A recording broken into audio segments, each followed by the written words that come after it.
Look. What is it?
Thank you for coming, Sullivan.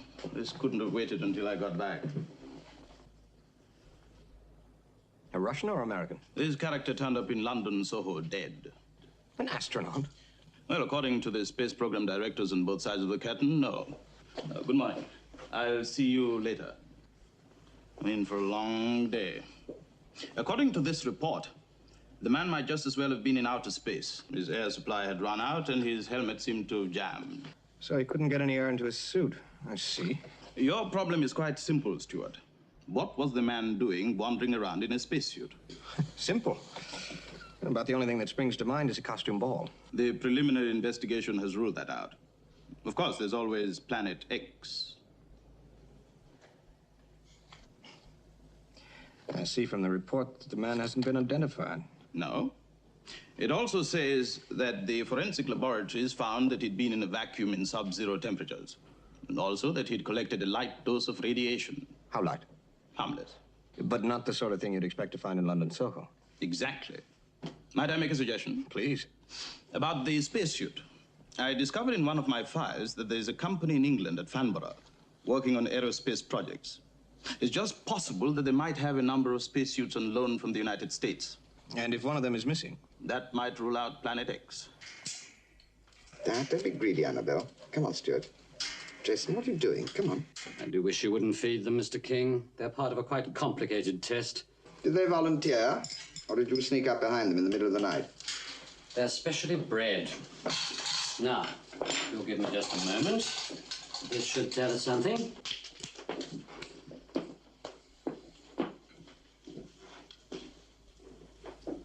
How very odd.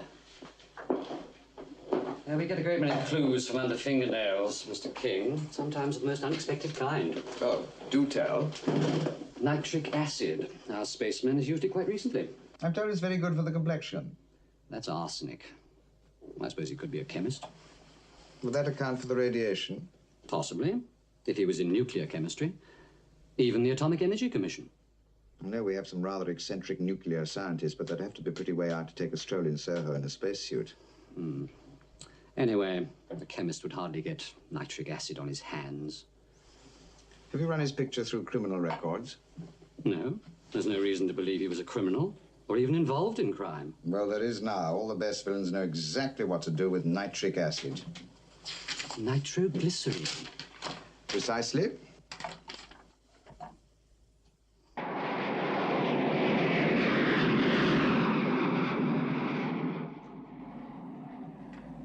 There's a Mr. Stuart Sullivan to see you, sir. Oh, yes, send him in, please. Right. Thank you.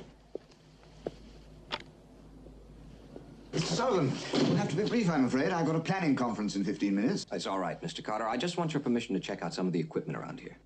Oh, for what purpose? Routine. We've come across a spacesuit in London that's posing a problem. Ah, yes, I do read the newspapers. Yes. Well, it seems like you're the only people who might be able to help. Why do you say that? Well, it was made in the States, sent over here for some reason. Possibly your research.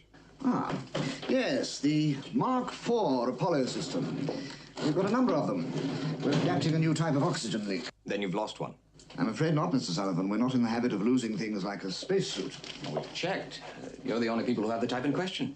We received 10 some months ago. Equipment checks are carried out weekly. The last one was yesterday, and we still have 10. Well, the suit in London has a serial number. It'll take time, but it can be checked out. Really? Our system is simpler. We just look at them and then count. Yesterday, the count was 10. I'm sorry to have taken up so much of your time. Not at all. I wish I could have solved your problem. Mr. Carter, if you ever do come across a Mark IV Apollo spacesuit, don't hesitate to call.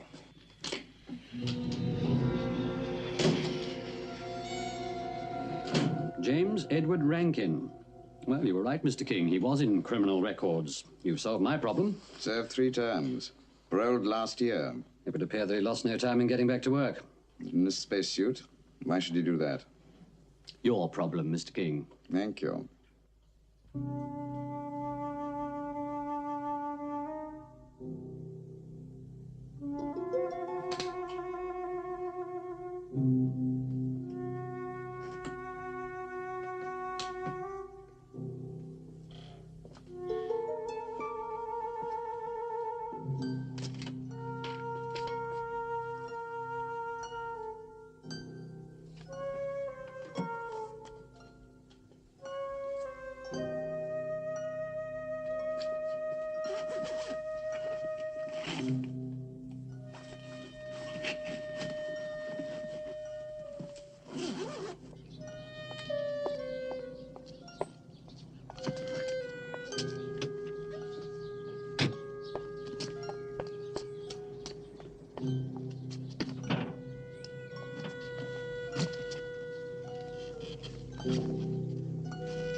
You realize I can have you arrested for this, Sullivan?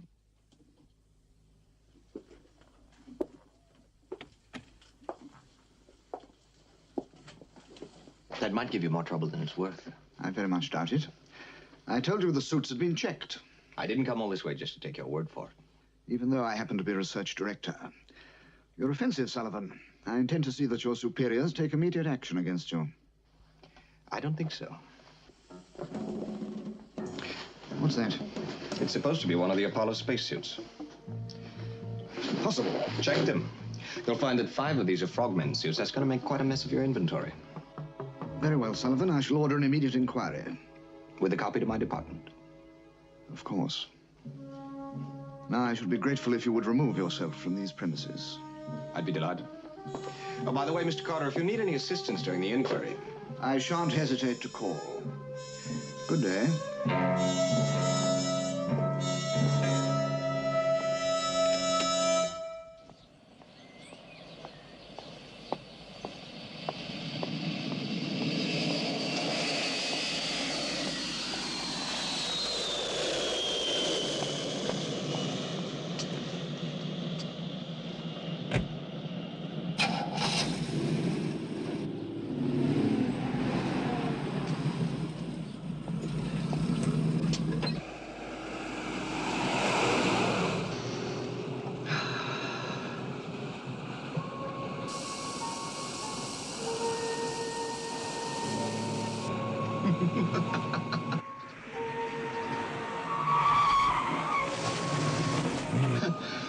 I intend to see that your superiors take immediate action.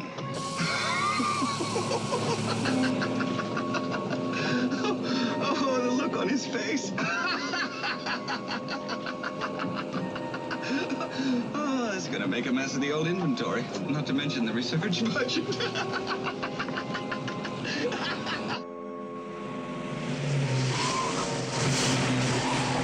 Hey, you weekend driver!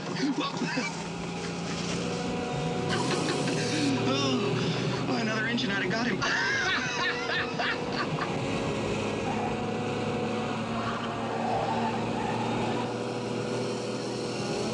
Hey, come on!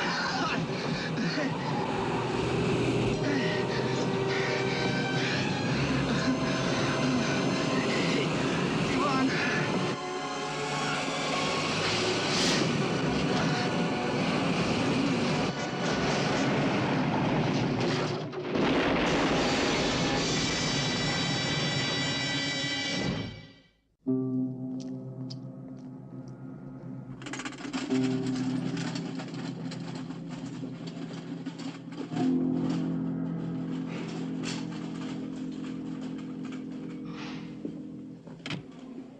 You've got the message. Yes, how bad is he? Concussion, a couple of cracked ribs. They won't know more till he comes round. Oh, good. Well, it could be worse. If there's any consolation. Somebody opened a cylinder of liquid oxygen and hid it in the boot of his car. Liquid oxygen? Neat? Yes, Well, Stuart must be very, very drunk. exactly. He was so high he could have floated away. Sounds like a good way to stop Mark Kane. I must remember that. When the car crashed, it went off like an incendiary. Yes, yes, it would. A man suffocates through lack of oxygen, and they use an extra tank on Stuart. Wonder what he found out. He won't be in a talkative mood tonight. Pity. Well, I must be off. Jason, one of us ought to stay. I'm supposed to be in Paris. In moments of crisis, we must make a sacrifice, no matter how small. A bedside vigil is indicated. You're much better suited for the part. And you? James Edward Rankin has a sister. I have a date at the Shake and Shout.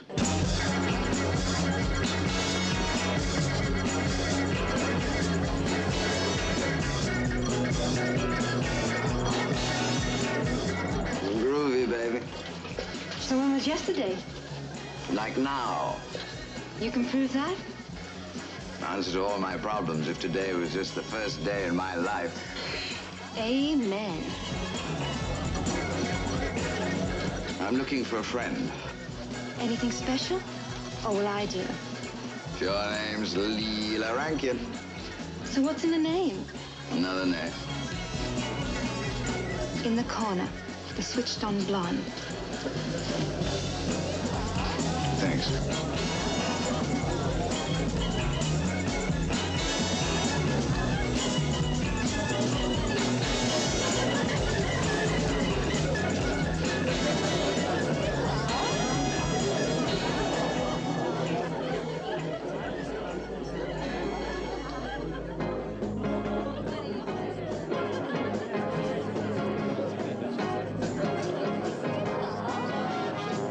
Disappointed? We must talk. I said we must talk. I'm busy. So is your brother. I had a brother once, a long time ago. His name escapes me. It was James. They buried him yesterday.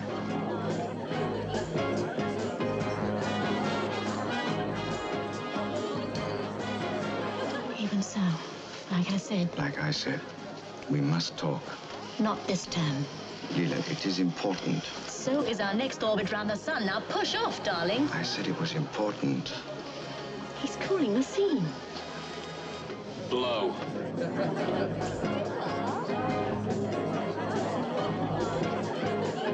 Thanks. Could be the fuzz. Or even Santa Claus.